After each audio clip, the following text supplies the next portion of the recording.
Hey, hello. Balik lagi di channel Spoiler Moon dan kita akan bahas lagi kelanjutan komik Magic Emperor-nya. Nah, kali ini kita sudah masuk ke part 70 yang mana nanti gue akan bahas dari chapter 425 sampai dengan 428 di light novelnya. Nah, sebelum dimulai, kalau misalnya ada rekan-rekan yang mau ikutan nyawer, boleh banget tinggal klik link yang ada di kolom deskripsi. Thank you banget juga untuk rekan-rekan yang sudah mau nyawer Mimin. Langsung aja kita masuk ke dalam videonya. Berita kehancuran lembah neraka menyebar dengan sangat cepat ke seluruh penjuru kekaisaran. Tidak ada yang pernah menduga sebelumnya bahwa keluarga Luo akan benar-benar berani mengambil tindakan dan menghancurkan markas dari lembah neraka. Semua orang juga tahu kalau 7 pilar lainnya itu memiliki status yang sama dengan keluarga kekaisaran. Jadi tanpa izin dari kaisar sendiri, seharusnya tidak ada yang diizinkan untuk melakukan perang secara sepihak seperti ini. Sekarang, keluarga Luo akan dicap sebagai pengkhianat ataupun pemberontak. Sesungguhnya alasan ini juga yang membuat gerbang kekaisaran menahan diri selama ribuan tahun dan tidak berusaha untuk melahap keluarga lainnya. Mereka cenderung untuk menyiapkan semua rencananya. Tapi kali ini keluarga Luo sudah menunjukkan taringnya. Dia menunjukkan taring pada ketujuh pilar serta kaisar. Sekarang semua keluarga di kekaisaran segera mengangkat pedang pada keluarga Luo. Bahkan bagi mereka yang terafiliasi dengan keluarga Luo kini juga dikucilkan dan dianggap sebagai pemberontak. Ini memang adalah hal yang wajar karena semua keluarga di kekaisaran tidak bisa memahami semua situasi yang terjadi saat ini. Hanya kaisar yang saat ini tertawa di dalam istana kaisar. Anak ini memang sangat pandai. Dia memainkan semua perannya dengan begitu rapi. Bahkan dia sampai merampok peristirahatan leluhur dari lembah neraka. Benar-benar bocah pembuat onar, kata kaisar. Zantian yang juga ada di sana kemudian dia berkata, anak itu memang telah melampaui batas. Bahkan dia sampai menggali makam leluhur. Saya pun bisa kehilangan kesabaran jika melihat tindakan dari anak ini. Dia kadang seperti seorang anak yang pandai dan cerdik, tapi juga kadang seperti putra seorang iblis yang brengsek. Kaisar pun tertawa. Tidak masalah, katanya. Toh aku juga menginginkan anak ini bertindak seperti itu. Aku tidak terlalu peduli dengan apa yang dia lakukan.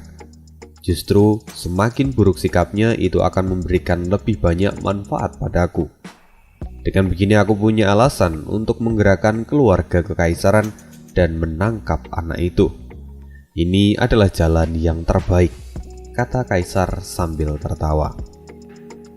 Mendengar hal ini, hati Zantian bergetar, lalu dia pun mengangguk. Saat ini Zantian bisa menyadari bahwa rencana yang dibuat oleh kaisar ini sangatlah berbahaya. Tapi ini semua untuk keamanan kekaisaran, jadi dia pun tidak membantah. Rasa keadilan dan kebenaran yang dimiliki oleh Zantian saat ini bahkan dinomorduakan. Saat ini dia hanya seorang prajurit yang menaati semua perintah dari kaisar. Yang mulia, kapan kita akan mengambil tindakan? Kata Zantian. Tidak perlu terlalu buru-buru. Biarkan saja anak itu membuat keributan sedikit lebih lama lagi, jawab kaisar, dan kemudian dia pun tertawa. Setelah beberapa saat kaisar tampak merenung dan kemudian dia berkata, tapi dunia harus mengetahui sikapku saat ini. Jadi bersiaplah untuk menerima dekret. Mendengar hal ini, Zantian dan juga para penjaga yang ada di dalam ruangan itu segera berlutut dengan penuh rasa hormat. Kaisar pun kemudian berkata, keluarga Luo telah membuat keributan besar. Dia telah menghancurkan rumah milik lembah neraka dan mencuri makam leluhur mereka. Ini adalah perbuatan yang tidak bermoral dan layak untuk mendapatkan hukuman. Maka kuumumkan, siapapun yang bisa memenggal kepala Zulfan akan mendapatkan hadiah besar dariku serta mendapatkan gelar Wan Huo. Baik, jawab kepala penjaga dan semua orang yang ada di sana. Segera setelah itu kepala penjaga bangkit berdiri dan meninggalkan tempat itu serta mengumumkannya kepada semua orang. Sedangkan Zhang Tian saat ini tampak tetap ada di sana dan menghela nafas panjang. Bagi Zhang Tian sebenarnya keputusan kaisar ini sungguh tidak masuk akal, mengingat tingkat kesulitan untuk memenggal kepala Zhou Fan itu tidaklah mudah. Jika memang Zhou Fan itu dapat diatasi dan dieksekusi, bukankah saat ini dia tidak akan menjadi ancaman? Tapi tujuan kaisar sebenarnya bukanlah itu. Dia hanya ingin menunjukkan sikapnya pada rakyat, bahwa sebenarnya kaisar tidak tutup mata dan mengambil tindakan yang diperlukan. Serta tujuan utamanya adalah membangun opini publik yang baik untuk kaisar. Ketika keluarga Luo nantinya berperang melawan gerbang kekaisaran, kaisar dapat mengambil bagian untuk menghancurkannya. Dan kehancuran di sini tidak hanya untuk keluarga Luo, tapi juga untuk gerbang kekaisaran. Pada akhirnya hanya keluarga kekaisaranlah yang akan mendapatkan keuntungan terbanyak. Ini adalah sesuatu yang selalu diharapkan oleh kaisar. Zhang Tian pun bisa memahaminya. Tapi kini yang membuat Zhang Tian merasa sangat sedih adalah dia harus melawan putranya sendiri di masa depan. Ini benar-benar tidak bisa dihindari lagi. Memikirkan ini semua, Zhang Tian hanya bisa menghela nafas panjang. Di sisi lain, Yao Ming saat ini berada di dalam kediaman pangeran kedua. Dia tampak menunggu kabar dari patriark lembah neraka. Tapi kemudian pangeran kedua berlari ke ruangannya dengan tergesa-gesa. Wajahnya kini tampak cemas dan mendorong pintu dengan keras, serta dia berkata, "Tuan Yao Ming, ini tidak baik. Saya mendapatkan kabar yang sangat buruk." Pangeran kedua, tolong tenangkan diri Anda. Semuanya ada dalam jalur, jadi jangan terlalu impulsif, kata Yao Ming dengan tenang. Ketika pangeran kedua mendengar ini, dia benar-benar terkejut dan mengambil nafas dalam-dalam. Dia menenangkan dirinya kemudian membungkuk serta memuji. Tuan Yao Ming memang benar-benar luar biasa. Anda bisa tetap tenang meski dalam kondisi seperti ini. Saya sungguh mengaguminya. Pangeran kedua terlalu melebih-lebihkan hal kecil, kata Yao Ming dengan santai. Lalu dia pun berkata lagi, "Ngomong-ngomong, pangeran kedua, apa yang membuat Anda menjadi begitu impulsif?" "Oh, bukan apa-apa. Hanya mata-mataku mendapatkan informasi kalau lembah neraka saat ini dihancurkan oleh Zhou Fan," kata pangeran kedua dengan acuh tak acuh. "Apa?" Yao Ming terkejut dan berteriak dengan keras. Kini wajahnya menjadi panik dan sekali lagi dia memastikan, "Apa yang baru saja Anda katakan? Apa Anda mempunyai detail dari informasi itu?" Pangeran kedua kemudian mengeluarkan selembar kertas tipis dari lengan bajunya serta berkata, "Tuan Yao Ming sungguh luar biasa. Anda bisa tetap tenang meski dalam situasi seperti sekarang. Saya sungguh mengaguminya. Silakan terima ini." Di sini pangeran kedua itu salah paham. Dia pikir Yao Ming itu tadi menenangkan dia karena Yao Ming sudah mengetahui tentang berita ini. Padahal Yao Ming itu belum mendengar masalah ini sebelumnya, jadi dia bisa bersikap tenang. Bahkan dia sampai meminta pangeran kedua yang tadinya panik untuk menenangkan diri. Mata Yao Ming menajam dan segera menyambar kertas yang dipegang oleh pangeran kedua. Dia segera membaca semua itu dan wajahnya pun berubah menjadi pucat. Tangannya kini mulai kehilangan kekuatan dan matanya pun mulai memerah. "Membunuh semua orang, bahkan sampai menggali kubur para leluhur. Kenapa bajingan itu sampai melakukan ini semua?" Kelopak mata Yao Ming bergetar dan dia mulai bergumam dengan penuh rasa dendam. "Zhou Fan, kau benar-benar bajingan. Kau memaksaku sampai sejauh ini. Lihat saja, aku pasti akan membalasmu." Tuan Yao Ming, ada apa denganmu?"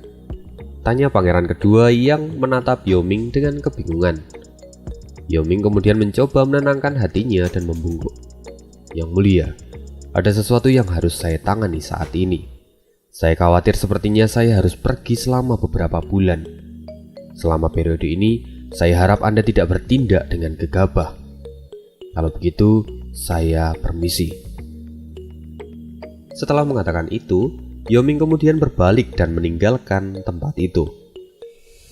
Pangeran kedua masih tampak berdiri dengan tatapan kosong, seolah dia tidak bisa memahami apapun yang terjadi di sana.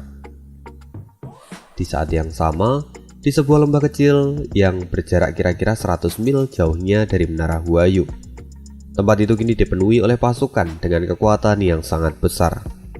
Semua orang itu berasal dari 4 pilar dan juga penjaga naga. Ada juga orang-orang dari kekaisaran.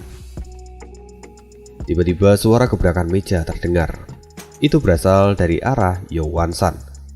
Dia kini tampak membanting slip giok yang ada di tangannya dan segera berteriak, "Sofan, anak itu benar-benar tidak bisa diampuni.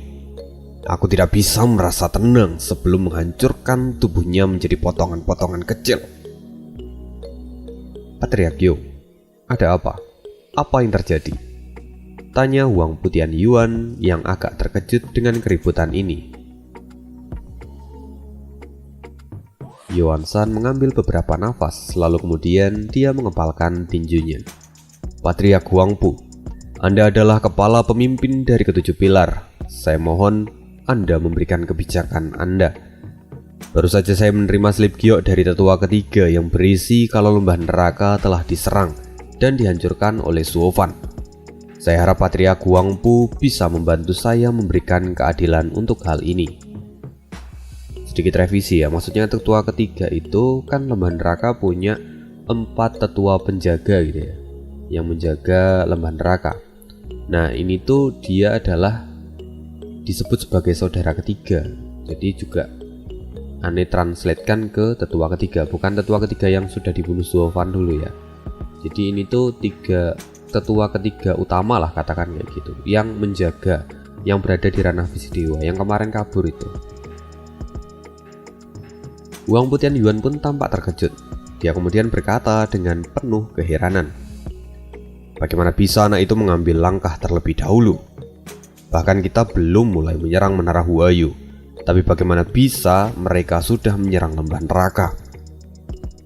Kini semua tetua dari lembah neraka yang ada di sana tampak menatap Huang Putian Yuan dan mengharapkan bantuan. Namun Huang Putian Yuan kini tampak membelai janggutnya. Dia tampak berpikir untuk beberapa saat lalu melirik ke samping. "Tuan Leng, aku tidak tahu solusi dari situasi ini. Bagaimana menurut Anda?" Lembah neraka adalah sekutu kita, dan Patriark Yo juga adalah teman baik Anda. Jika teman dalam masalah, maka jelas Anda harus mengambil tindakan dan menghancurkan kepala dari si pembuat onar itu, kata Leng Wuchang. Ketika orang-orang dari lembah neraka mendengar hal ini, mata mereka menjadi cerah dan semuanya tampak seperti ingin mengucapkan terima kasih pada Leng Wuchang. Huang Putian Yuan pun tampak mengamati Leng Wuchang. Dia berpikir apakah itu memang adalah keputusan yang paling tepat saat ini. Tapi benar saja, Leng Wuchang kemudian berkata, "Tapi saat ini musuh kita adalah Suofan. Dia licik dan cerdik. Kita tidak bisa bertindak dengan gegabah. Saya khawatir jika kita kembali sekarang, itu hanya akan membawa kita ke dalam jebakannya yang lain. Jadi mari kita kesampingkan dulu masalah ini. Lagi pula tujuan akhir kita juga adalah menghancurkan anak itu. Sekarang kita perlu mengumpulkan kekuatan yang kita perlukan, dan kita harus mengurangi kekuatan mereka. Kita harus melahap Menara Huayu secepatnya. Lagi pula, kita sudah berada di sini. Menara Huayu adalah prioritas kita saat ini." Mendengar hal ini, Huang Putian Yuan segera mengangguk dan berkata, "Benar.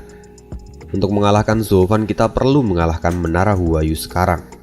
Lalu untuk pembalasan dendam harus kita tunda terlebih dahulu." Mendengar hal ini, semua orang yang ada di sana tampak mengangguk, termasuk orang-orang dari Istana Raja Obat dan Mary Woods. Yuan San tentu tidak bisa menerima semua ini begitu saja. Dia menjadi sangat marah dan wajahnya pun memerah. Dia kemudian berbalik dan menghadap Fang Qiubai serta yang lainnya. Tuan Fang, Anda adalah utusan dari Yang Mulia untuk membantu kami mengurus Duofan. Sekarang lembah neraka kami dalam masalah karena anak itu. Apakah Anda bertiga hanya akan diam saja seperti ini? Duofan memang adalah orang yang tidak bisa diprediksi. Dan apa yang dikatakan oleh Tuan Leng juga benar. Kita harus menyiapkan pasukan dan kekuatan untuk bisa mengalahkannya. Pertama, kita harus menaklukkan Menara Huayu terlebih dahulu. Anda tidak perlu khawatir. Jika semua rencana kita berhasil, maka dendam Anda pun pasti akan terbalaskan, kata Fang Qiubai dengan santai. Faktanya saat ini Fang Qiubai dan dua orang lainnya itu telah menerima perintah dari Kaisar untuk membiarkan Duofan saat ini. Jadi mereka pun tidak akan mengambil tindakan yang tidak diminta oleh Kaisar. Meski lembah neraka dihancurkan pun, selama Kaisar menilai itu bukan masalah besar, maka mereka juga tidak akan melakukan apapun. Mendengar hal ini, semua orang dari lembah neraka memasang wajah yang kusam. Mereka benar-benar merasa sangat kecewa. Tapi mari kita biarkan mereka. Kita akan berpindah ke tempat yang lain. Kini kita berada di dalam aula milik Menara Huayu, yang mana di sana telah berkumpul para petinggi, termasuk Ju Bijun yang wajahnya kini tampak suram. Ju Bijun terlihat marah dan melemparkan slip giok yang ia terima ke atas meja. Ini adalah slip giok ke-10 yang telah dikirimkan oleh keluarga Luo, dan isinya pun sama dengan 9 slip giok sebelumnya. Mereka selalu mengatakan kalau akan terjadi bencana dan mereka meminta kita untuk mengungsi ke sana. Bagaimana menurut kalian? Bagaimana kita bisa mempercayai Duofan, si anjing yang tidak tahu berterima kasih itu? Kita sudah banyak berkorban untuknya, tapi pada akhirnya dia berbalik dan merampok harta Menara Huayu kita. Lantas bagaimana kita bisa mempercayai slip giok yang mereka kirimkan? Ini pasti adalah sebuah konspirasi yang dibuat oleh Duofan, kata pengawas Peony sambil marah-marah. Tapi Qin Caiqin berbeda. Dia tampak merenung untuk beberapa saat.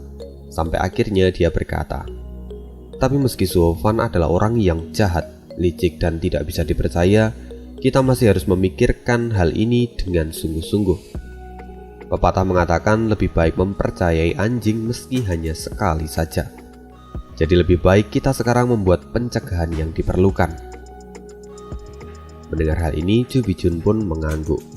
Kemudian dia berkata, apa yang dikatakan oleh Qin Er ada benarnya.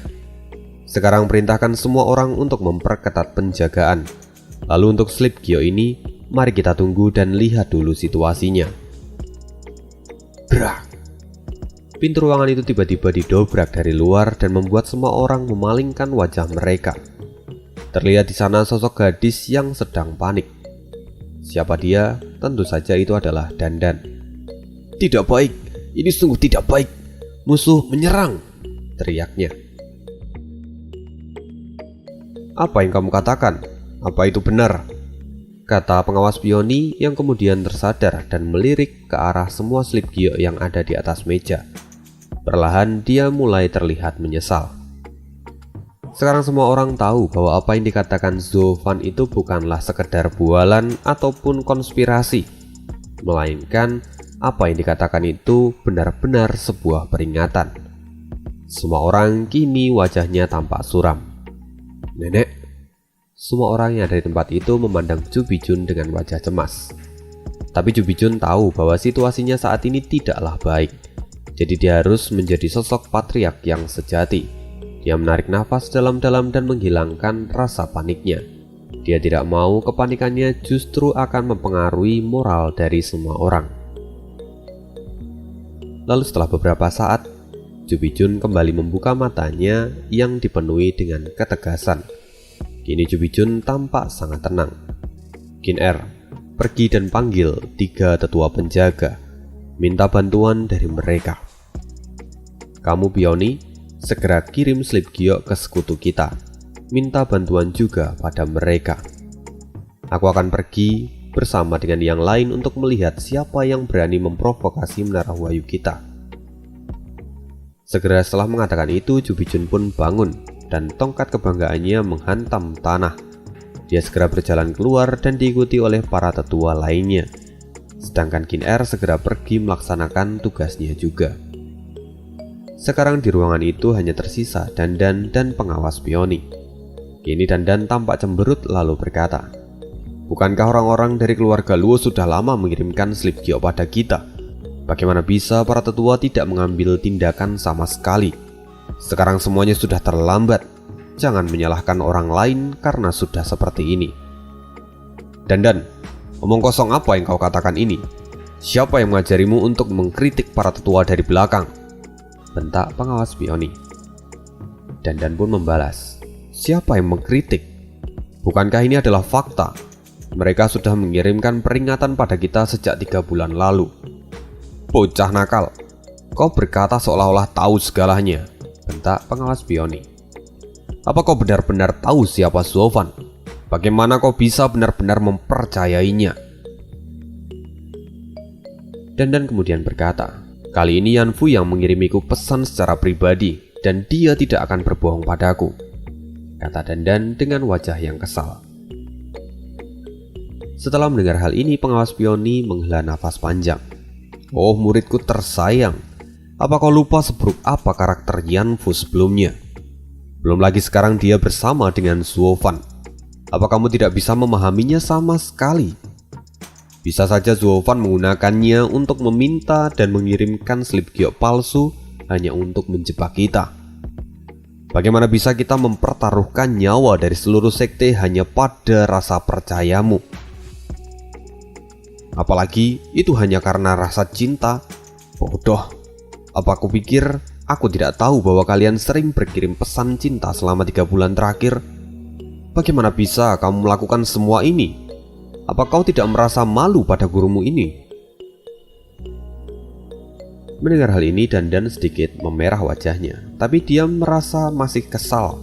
Tidak peduli itu informasi yang benar atau salah, tapi Anda tidak perlu memfitnah orang seperti itu. Sekarang setelah menerima peringatan selama 3 bulan terakhir, kita bahkan tidak menyiapkan apapun, dan hari ini telah tiba. Bukan tidak mungkin kita akan kehilangan semuanya. Gadis kecil, berani sekali kamu mengatakan itu semua padaku. Apa kau berniat mengguruiku? bentak pengawas Peony. Dandan merasa tidak senang, kemudian dia meninggalkan pengawas Peony. Sedangkan pengawas Peony mencoba untuk mengejarnya. Sayangnya dia melupakan tugasnya untuk mengirimkan slip giok dan mencari bantuan. Di sisi lain, Chu Bijun membawa semua tetua menuju ke perbatasan. Lalu begitu mereka sampai, semuanya terkejut setelah menyadari siapa yang hendak menyerang mereka. Di sana kini terdapat patriark dari lembah neraka, Mary Woods, dan juga istana Raja Obat. Serta di belakang mereka semua kini ada ribuan pasukan. Dengan barisan seperti ini, Chu Bijun merasa kengerian di dalam hatinya. Sedangkan para tetua kini tampak pucat karena ketakutan.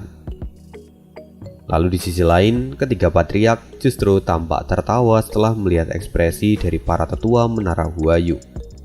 Ini memang tidak adil.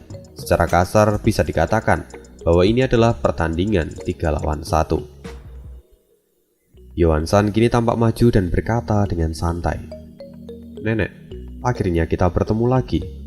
Tapi kali ini aku bersumpah bahwa aku akan merobohkan menara Huayumu.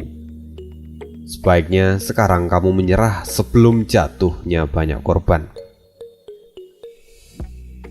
Chu Bijun menggertakkan giginya dan sambil berteriak, dia mengatakan, "Patriark lembah neraka, apa maksudnya ini? Apa kamu lupa aturan dari kekaisaran? Semua pilar di dalam kekaisaran dilarang untuk memulai pertarungan internal. Jika berita ini sampai ke telinga kaisar, maka aku yakin dia pasti akan menghukummu dengan sangat berat." Mendengar hal ini, semua orang di pihak musuh pun tertawa dan tidak ada yang ketakutan sama sekali. "Nenek tua, apa kau pikir kami datang dan menyerang menara Huayu tanpa persiapan? Kami tahu aturan, tapi jika kaisar sendiri yang mengizinkannya, maka tidak ada yang perlu lagi kami takutkan," kata Yuan Shan. Mendengar ini hati Jubijun seolah mau berhenti. Dia terkejut sekaligus tidak percaya. Bukankah kaisar selalu berupaya untuk menjaga keseimbangan antara para pilar selama ribuan tahun? Tapi kenapa semuanya berubah hari ini? Bukan tidak mungkin bahwa dunia akan jatuh dalam kekacauan jika ini dibiarkan. Tidak mungkin, aku tidak percaya. Apa salah menara Huayu kami? Bagaimana mungkin Yang Mulia akan membiarkan kalian menyerang kami? Kata Jubijun. Semua orang pun tertawa. Lalu Yowanssan kembali mencibir. Nenek, berhentilah pura-pura bingung. Semua orang juga tahu hubungan kalian dengan Suofan. Itu saja sudah cukup menjadi alasan kenapa kaisar ingin menyingkirkan menara Huayu. Jubijun kini tampak berpikir. Sebelumnya, kemunculan Suofan itu telah menyelamatkan menara Huayu dari krisis. Tapi di sisi lain, saat ini Suofan juga menjadi alasan kehancuran dari mereka. Jika dipikir lagi, Jubijun tidak bisa menyimpulkan apakah membentuk aliansi dengan Suofan itu adalah keputusan yang tepat atau justru malah sebaliknya. Tapi kini Jubijun segera membuang semua pemikiran itu. Sekarang ada sesuatu yang lebih besar di depan matanya yang harus dia urus. Perlahan mata Jubijun pun memadat dan segera berteriak. Karena kalian berniat untuk menghancurkan menara Huayu milikku, maka majulah. Orang tua ini akan melawan kalian. Lagi-lagi Yowanssan tertawa. Aku sudah lama mendengar nama sang nenek besi atau wanita besi. Jubijun, aku juga sudah tahu seberapa hebat dirimu. Tapi jangan lupa kalau aku tidak sendirian. Dengan sebuah komando, Yowanssan maju dan memimpin penyerangan ini. Segera kedua sisi beradu dan banyak teriakan dan tangisan yang mengerikan. Jubijun kini berhadapan dengan Yowanssan.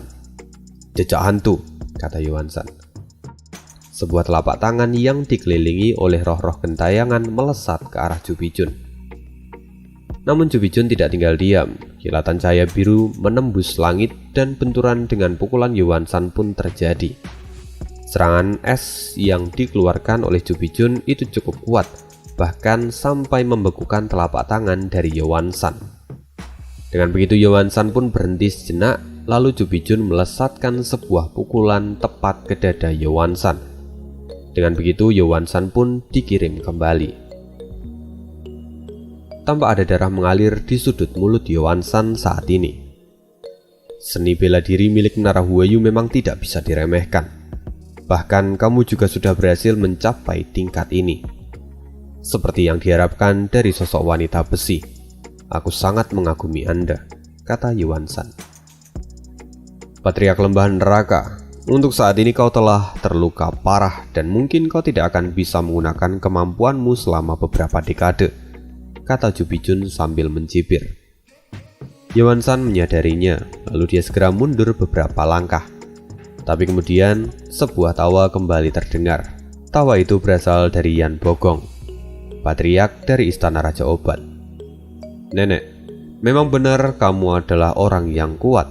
Bahkan ahli di puncak ranah surga yang mendalam pun bukan lawanmu. Tapi meski begitu, aku akan melawanmu. Yan Bogong, kamu tidak tahu malu dan mencoba mengambil keuntungan. Kamu maju setelah pertarungan selesai.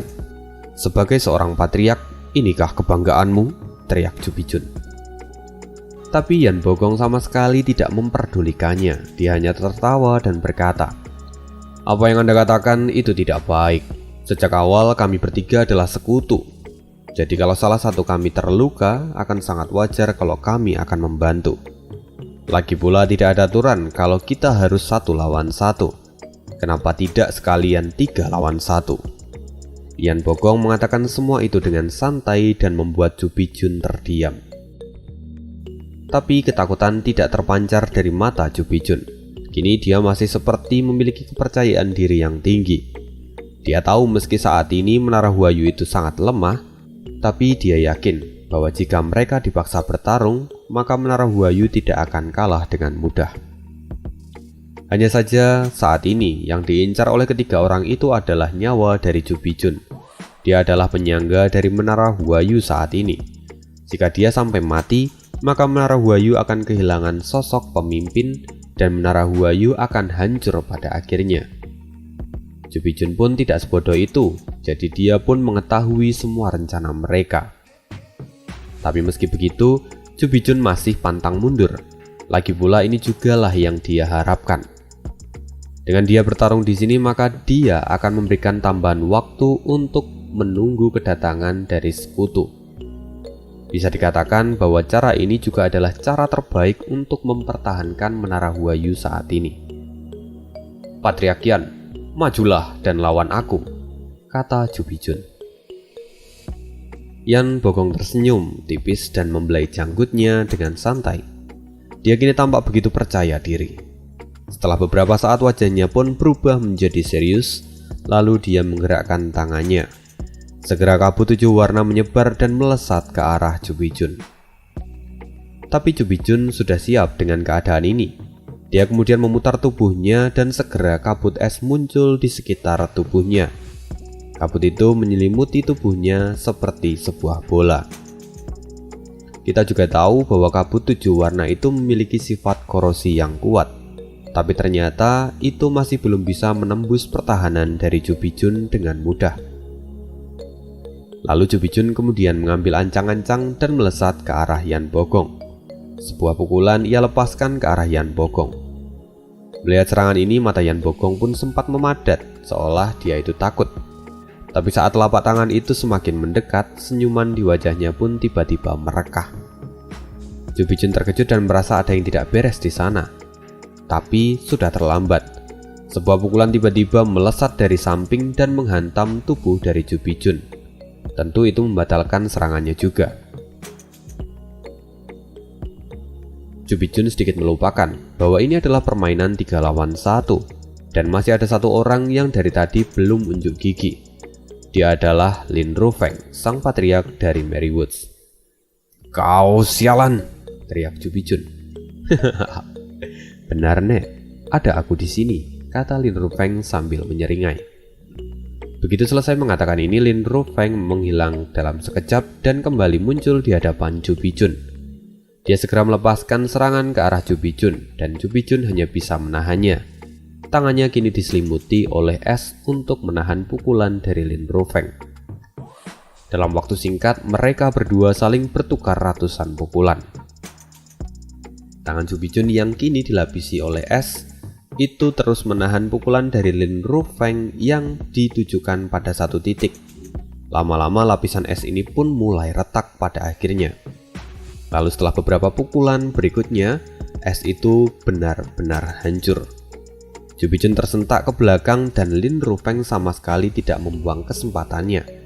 Segera dia melepaskan lagi puluhan pukulan tepat ke dada Chu Bijun. Dan akhirnya Chu Bijun pun terlempar ke belakang serta tersungkur. Saat ini Chu Bijun benar-benar kewalahan. Dia memuntahkan seteguk darah karena pukulan barusan. Kini dia menatap ketiga sosok itu dengan tatapan getir. Terlebih Lin Rufeng yang saat ini memiliki kecepatan di atas miliknya. Perlahan tubuh Chu Bijun pun kini mulai muncul bercak warna-warni, yang mana itu adalah efek dari racun 7 kabut milik Yan Bogong. Chu Bijun tampak menggertakkan giginya dan tampak sangat marah. Seni rahasia milik keluarga Merry Woods menyebalkan. Lin Rufeng pun tertawa. Benar, dengan seni ini aku bisa merubah kecepatan tubuhku dalam 20 tingkatan. Orang biasa tidak akan mungkin bisa menahannya. Bahkan aku bisa menghancurkan organ dalam hanya dengan satu pukulan dari luar tubuh. Chu Bijun tampak tidak puas dan dia mengutuk. Tercela. Inikah kebanggaanmu sebagai salah satu patriark dari 8 pilar? Kau menyerang diam-diam dan secara tidak tahu malu membanggakannya. Mendengar hal ini, Lin Rufeng tidak marah, justru dia tertawa. Apa nenek tidak bisa mendengar apa yang tadi dikatakan oleh Patriark Yan?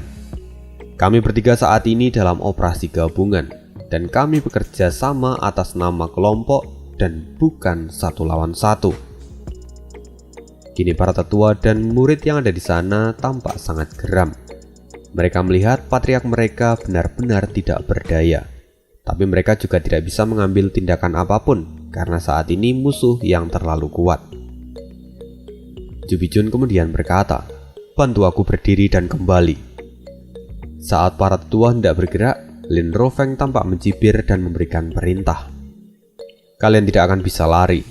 Semuanya dengarkan aku. Sekarang Menara Huayu kehilangan sosok naga pemimpinnya. Mereka hanya kumpulan sampah, jadi jangan ragu untuk menyingkirkan mereka. Semuanya serang!" Perintah itu segera disambut oleh teriakan dari semua orang di sisi musuh. Mereka segera bergegas untuk menghancurkan Menara Huayu. Para tetua dari Menara Huayu terkejut dan segera bergegas membantu Jubijun untuk bangun dan mundur. Tapi Yan Bogong tidak membiarkannya. Saat ini Jubijun sedang terluka parah, dan ini adalah kesempatan mereka. Jadi mereka pun tidak akan mau membiarkan orang-orang ini melarikan diri. Selama Jubijun sudah mereka atasi, maka mereka bisa menghancurkan Menara Huayu dengan mudah. Musuh kini menyerbu dengan ganas. Dua orang tetua segera maju untuk menghadang. Dengan gabungan serangan kedua orang ini, banyak musuh yang dipaksa mundur. Bahkan beberapa orang mati di tempat. Kedua orang ini tidak berhenti. Mereka terus bergegas maju ke arah Lin Rofeng. Tapi segera Jubijun melambaikan tangannya dan menghentikan mereka. Mereka berdua pun segera berhenti dan semua orang menoleh ke arahnya dan berkata, "Nenek." Jubijun kemudian menggelengkan kepalanya dan menghela nafas panjang. Orang tua ini tidak bisa lepas dari petaka hari ini. Sekarang kalian gunakan waktu ini untuk kembali. Kalian adalah masa depan dari Menara Huayu. Jangan membuang nyawa kalian sia-sia di sini. Sekarang kembalilah dan temui Qin Er. Katakan padanya untuk mengambil alih posisi patriark. Aku akan menahan mereka selama mungkin. "Tidak, Nenek," teriak semua orang dengan wajah penuh kesedihan. Jubijun melambaikan tangannya dan berteriak dengan marah. "Kenapa kalian tidak bisa melihat semua situasi ini dengan jelas? Saat ini tidak ada yang bisa menghentikan mereka. Jika kalian di sini maka kalian hanya akan mati. Sekarang segeralah kembali. Dan ketika bala bantuan tiba, maka kita bisa memiliki peluang untuk bertahan." Tapi jika... Tiba-tiba, kata Jubijun terhenti. Dia seolah menyadari sesuatu. Posisi mereka sekarang sudah tidak lagi memiliki harapan. Bahkan jika para bala bantuan tiba pun, mungkin mereka sudah diratakan dengan tanah. Dia kini menyadari dari sorot mata semua orang yang ada di sana. Mereka sudah siap untuk mengorbankan diri bersama-sama. Jubijun sama sekali tidak bisa mengatakan apapun lagi. Dia hanya menggelengkan kepalanya dan memberikan satu pesan. "Sekarang lakukan apa yang ingin kalian lakukan, tapi jangan sampai mati." Segera setelah itu Lin Rofeng dan Yan Bogong melesat ke arah Jubijun lagi. "Sebelum kamu mengkhawatirkan orang lain, lebih baik kamu mengkhawatirkan dirimu sendiri, Nek," kata dua orang itu. Jubijun menatap mereka dengan mata penuh amarah. "Yan Bogong, Lin Rofeng, ingat ini baik-baik. Selama aku masih bernafas, maka aku tidak akan membiarkan kalian menginjakkan kaki kalian di Menara Huayuku." Begitu selesai mengatakan ini, Jubijun melesat ke langit dan melepaskan pukulan ke arah mereka berdua. Inilah sosok wanita besi dari kekaisaran. Meski dia kini terluka parah, tapi dia tidak pernah menyerah. Dia juga adalah sosok yang ditakuti di masa lalu karena kegigihannya itu. Segera ledakan keras terjadi. Pukulan Jubijun ditahan oleh Lin Rofeng dan Yan Bogong. Tapi dua jelas lebih baik daripada satu. Alhasil Jubijun pun diterbangkan kembali ke belakang dan dia kembali memuntahkan seteguk darah. Perlahan dia mulai kehilangan kesadarannya dan dia benar-benar terluka parah saat ini. Semua orang dari Menara Huayu terlihat tertekan dan tenggelam dalam kesedihan. Kini mereka semua meneriakkan nama dari Jubijun. Yan Bogong sama sekali tidak merasa iba. Dia justru kini tertawa dan mengatakan, "Wanita besi yang dulu ditakuti ternyata hanya segini. Sungguh menyedihkan." Tiba-tiba aura membunuh yang intens melesat ke arah Yan Bogong dari kejauhan. Yan Bogong terkejut saat merasakan ada fluktuasi energi dan segera dia memperkuat kekuatan jiwanya. Dia tahu bahwa ini adalah aura membunuh milik seorang ahli dari ranah visi dewa. Baginya yang hanya seorang ahli di ranah surga yang mendalam, ini sangatlah berbahaya. Setelah itu ledakan energi jiwa pun terjadi dan itu membuat tubuh dari Yan Bogong sampai bergetar karena terkejut. Tidak berhenti di sana, dia pun sampai memuntahkan seteguk darah. Dan di sisi lain, Lin Rufeng pun bernasib sama. Dia juga memuntahkan seteguk darah. Terlihat sekali di wajah kedua orang ini bahwa mereka itu seperti sedang ketakutan dan tidak berani untuk melangkah maju. Setelah itu 3 sosok tampak terbang di langit dan turun di dekat Chu Bijun. 3 orang ini tak lain adalah para penjaga dari Menara Huayu. Mereka semua berada di ranah visi dewa. Mereka bertiga kini melihat penampilan dari Chu Bijun. Lalu salah satunya berkata bahwa Chu Bijun kembali dan berikan perawatan terbaik untuknya. Baik, kata salah seorang tetua yang ada di sana. Segera dia memapah Chu Bijun dan membawanya kembali. Kini hati mereka menjadi lebih tenang, terutama setelah kemunculan dari ketiga tetua penjaga ini. Mereka merasa jauh lebih aman. Segera setelah itu beberapa orang kemudian membawa Chu Bijun pergi. Sedangkan ketiga sosok itu tampak menghadang Lin Rufeng serta Yan Bogong. Keduanya kini sama sekali tidak berani untuk melangkah maju sedikitpun. Kalian berani sekali menginjakkan kaki di Menara Huayu kami. Belum lagi membuat onar seperti ini. Jadi jangan salahkan kami jika kami bersikap kasar pada kalian, kata salah satu dari ketiga tetua penjaga Menara Huayu itu.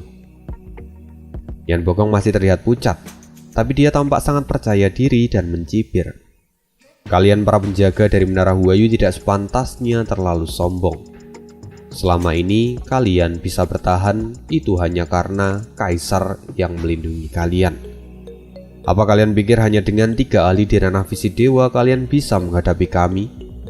Itu adalah pikiran yang konyol.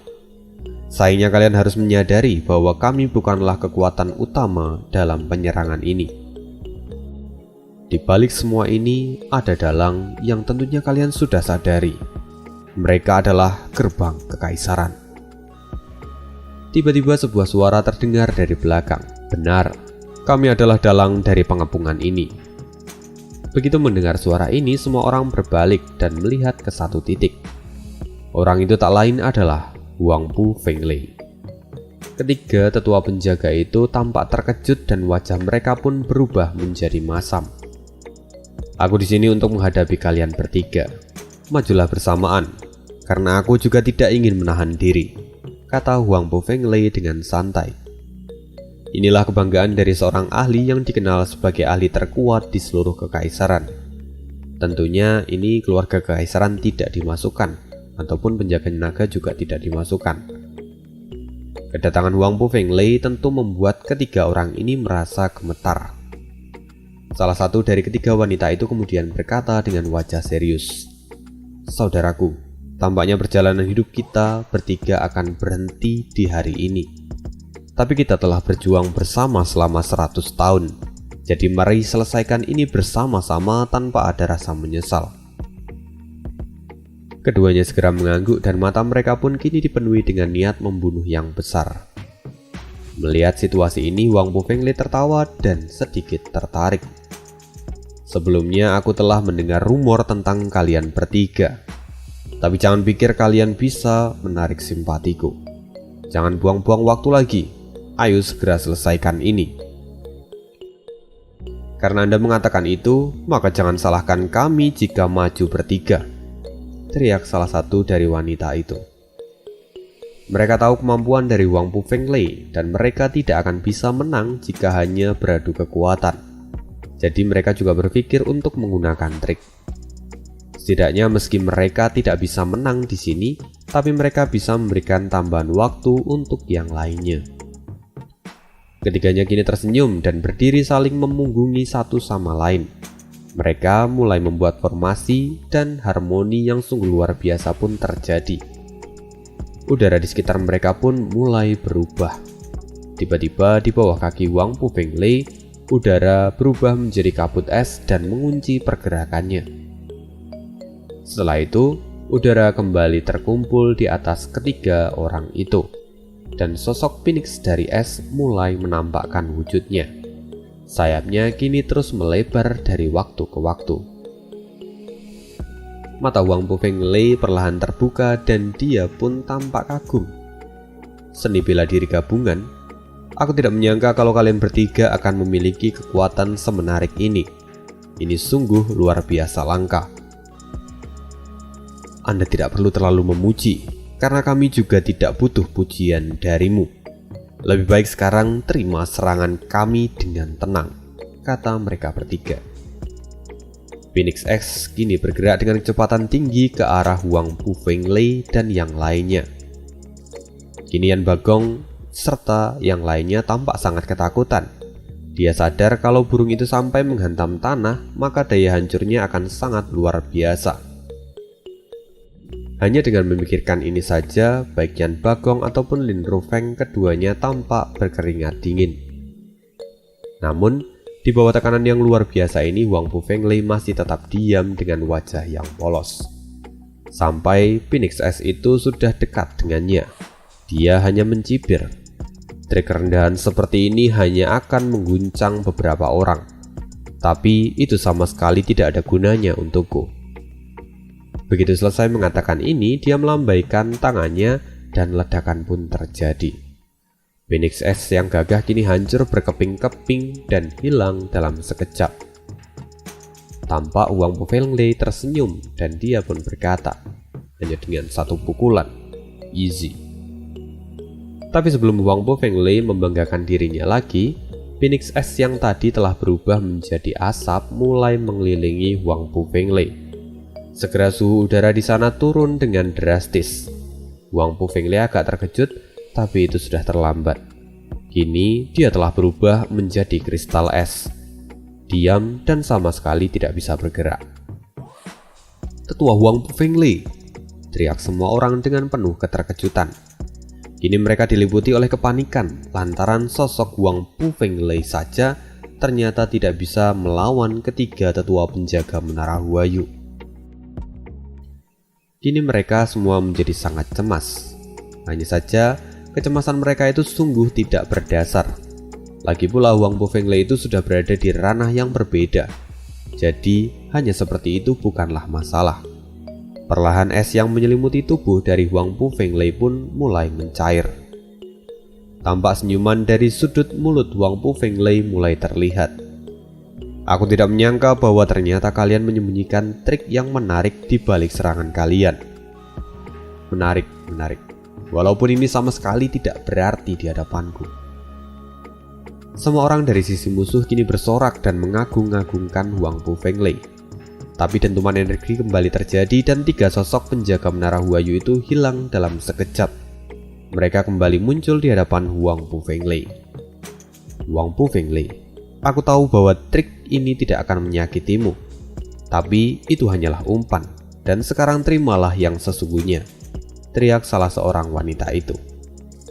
Setelah itu ketiga orang ini seperti membentuk sebuah jarum di ujung jari mereka, dan segera mereka menusukkannya ke titik-titik akupuntur milik Wang Pufenglei. Wang Pufenglei benar-benar tidak bisa bergerak, dan hawa dingin segera merasuk ke dalam tubuhnya. Darahnya perlahan mulai membeku dan vitalitasnya pun mulai menurun. Wang Pufenglei pun sampai terkejut dan tidak percaya dengan apa yang dia alami sekarang. Alisnya bergetar hebat dan tangannya mengepal dengan erat. Wang Pufenglei kini akhirnya terjerat. Kira-kira apa yang akan terjadi pada Wang Pufenglei? Kita akan saksikan di video berikutnya. Sampai jumpa lagi. Sorry banget kalau misalnya video kali ini pendek, karena nggak tahu udah 3 hari ini kepala gua pusing. Nggak tahu ya, sorry kalau misalnya ngeluh, cuma lagi nggak bisa buat kerja banyak, sorry banget. Thank you banget dan bye.